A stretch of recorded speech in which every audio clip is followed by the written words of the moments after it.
কোন অবস্থায় বান্দা আল্লাহর সবচেয়ে নিকটবর্তী হয়?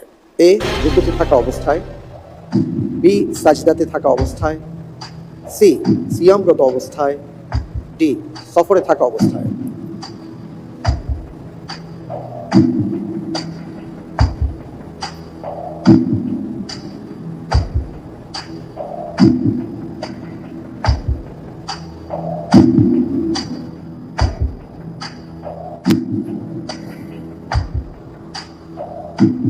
আলহামদুলিল্লাহ, আমি এখান থেকে উত্তর হিসেবে বেছে নিচ্ছি বি, সাজদাতে থাকা অবস্থায়।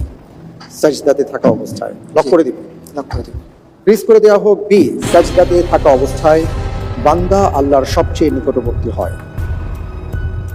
আপনি যে উত্তরটি দিয়েছেন আপনার উত্তরটি সঠিক উত্তর। আলহামদুলিল্লাহ। সূরা আলাকের সর্বশেষ অংশই ফাসজুদ ওয়াক্তারিব। ফাসজুদ ওয়াক্তারিব।